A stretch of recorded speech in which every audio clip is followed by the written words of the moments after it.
الحمد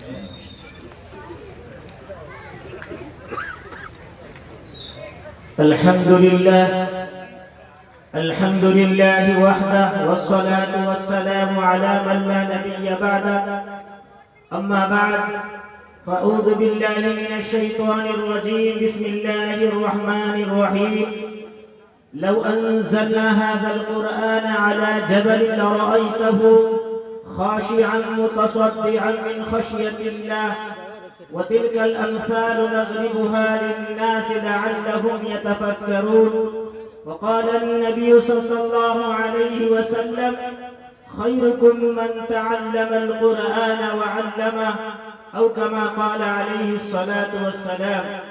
محترم حضرات، عزیزان گرامی، قدر منزلت نوجوانان اسلام، اللہ تبارک و تعالیٰ کا بے انتہا احسان و کرم ہے. اللہ تبارک و تعالیٰ نے ہم سبوں کو دین کی مجلس میں بیٹھنے، کہنے اور سننے کی توفیق عطا فرمائی. نیت یہ کر لے انشاءاللہ تعالی ہم جو کچھ سنیں گے اس پر عمل کریں گے.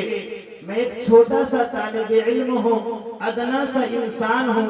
بڑے بڑے کے موجودگی میں مجھے بولنا نہیں آتا، جو میں یاد کر کے سبق آتا ہوں ان جیسے شیخین کے موجودگی میں حضرت اقدس مفتی محمد جمال صاحب زیدہ مجدکم العالی اور حضرت مولانا بلال صاحب دامت برکاتہم عالیہ یہ بڑے شیخین میں سے ہیں.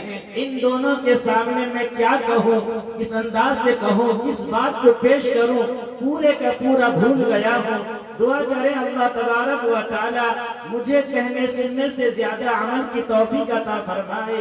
بہرحال میں نے آپ حضرات کے سامنے کلام پاک کی ایک آیت تلاوت کیا ہوں اور ساتھ میں پیارے نبی کریم صلی اللہ علیہ وسلم نے جو احادیث مبارکہ اللہ کے نبی نے پیش کیا تھا وہ میں آپ حضرات کے سامنے پیش کیا ہوں. اللہ کے نبی فرماتے ہیں دنیا کا ایک اصول ہے، دنیا کا ایک دستور ہے، دنیا کا ایک قانون ہے. کسی کے بارے میں کوئی اچھائی بولتا ہے، کسی کے بارے میں کوئی تعریف کرتا ہے، کسی کو کوئی گارنٹی دیتا ہے، کسی کو کوئی بدھائی دیتا ہے، لیکن میرے نبی نے آج سے 1400 سال پہلے اللہ کے نبی نے فرمایا خیرکم من تعلم القرآن وعلمہ. اس دھرتی کے اوپر، اس زمین کے اوپر، اس آسمان کے نیچے کوئی اچھا ہے، کوئی بہتر ہے، کوئی اچھا انسان ہے تو وہ انسان ہے جو قرآن پڑھے اور قرآن پڑھائے. اس دھرتی کے اوپر اس سے اچھا انسان، اس سے بہتر انسان کوئی نہیں ہے. اس دھرتی کے اوپر سب سے بہتر انسان وہ ہے جو قرآن پڑھے اور قرآن کو پڑھائے. پڑھنے والا بھی بہتر اور پڑھانے والا بھی بہتر، اس سے بہتر کائنات کے اندر کوئی نہیں ہے.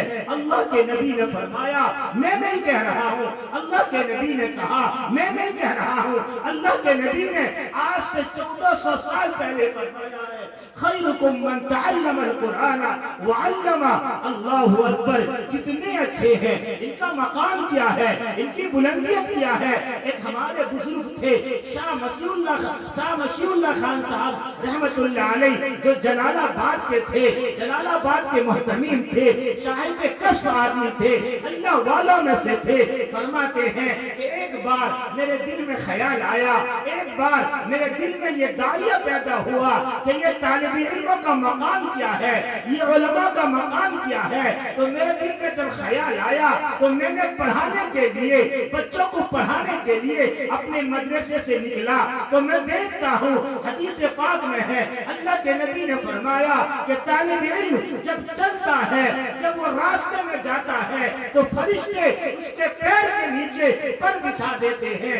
حضرت صاحب کشف تھے، حضرت فرماتے ہیں جب میں مدرسے سے نکلا، جب میں قریب گیا تو میں دیکھتا ہوں طالب علم چل رہے ہیں، مدرسے کے بچے چل رہے ہیں، مدرسے کے بچے آنا جانا کر رہے ہیں. اور اللہ کی قسم حضرت نے کتاب میں لکھا ہے، میں نے اپنی آنکھوں سے دیکھا کہ فرشتے پر بچھائے ہوئے ہیں. میں دیکھ کر تڑپ گیا اور پھر میں نے یہ سوچا یہ مقام ان طالب علموں کا ہے، یہ مقام مہمان رسول کا ہے، یہ مقام پڑھنے والوں کا ہے.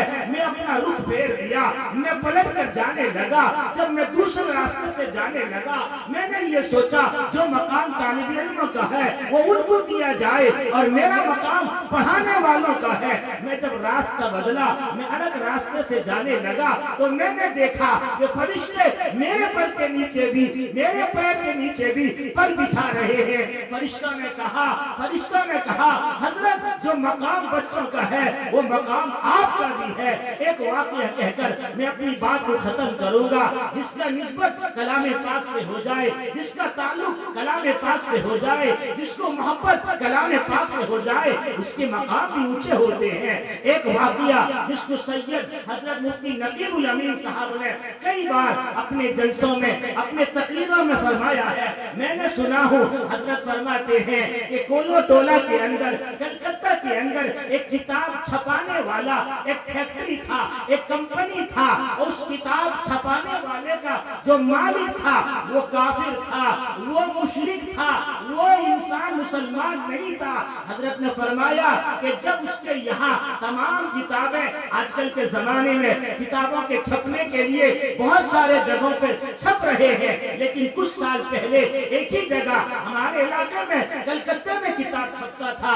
حضرت نے فرمایا، حضرت نے اپنے وعد میں فرمایا تھا، میرے محترم بزرگوں دوستو، کہ جب کتاب چھپایا جاتا تھا تو اس کے مالک نے کہا تھا تمام اورکروں سے، تمام نوکروں سے، تمام کام کرنے والوں سے کہ تم کتاب چھپانا، جس دن کلام پاک کی باری آئے گی اس دن کلام پاک کو تم ہاتھ مت لگانا، کلام پاک کو تم مت چھپانا، تم مت چھپانا، کلام پاک کو تم مت چھونا۔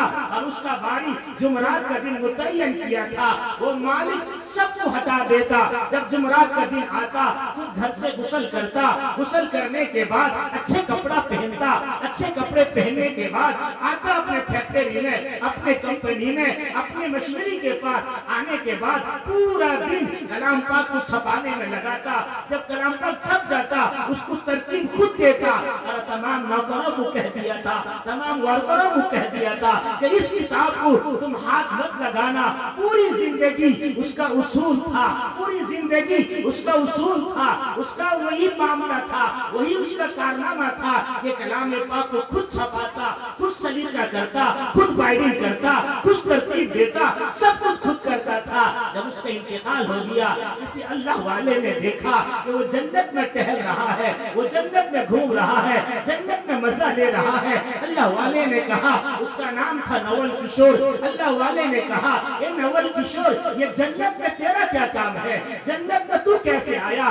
جنت میں تیرا کیا کام ہے؟ جنت میں تو کیسے پہنچا؟ وہ کہنے لگا، جملہ سنیے، وہ کہنے لگا زندگی میں کچھ نہیں کیا تھا، زندگی میں کوئی نیکی نہیں کیا تھا، زندگی میں کچھ نماز بھی نہیں پڑھا تھا، زندگی میں روزہ بھی نہیں رکھا تھا، لیکن ایک معاملہ میرا تھا، ایک اپنے زندگی کا اصول تھا، ایک اپنے زندگی کا ضابطہ تھا، ایک اپنے زندگی کا طریقہ تھا۔ وہ طریقہ یہ تھا کہ جب کلام پاک کو میں چھپاتا تو میں خود چھپاتا، میں اس کو چھوتا، میں اس کو ترتیب دیتا، میں اس کو بائنڈنگ کرتا۔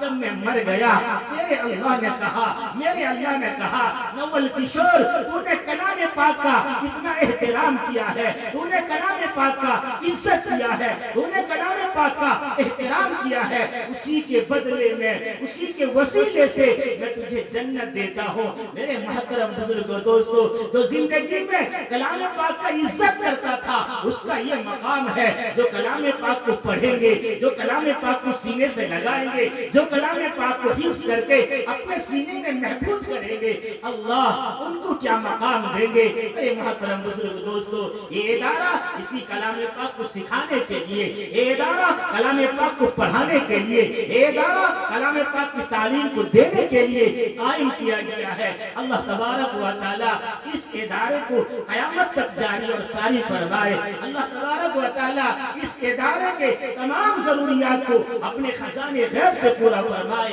اللہ تبارک و تعالیٰ سننے والے، سنانے والے سبوں کو قبول فرمائے۔ وآخر دعوانا الحمدللہ رب العالمین۔ جزاک اللہ۔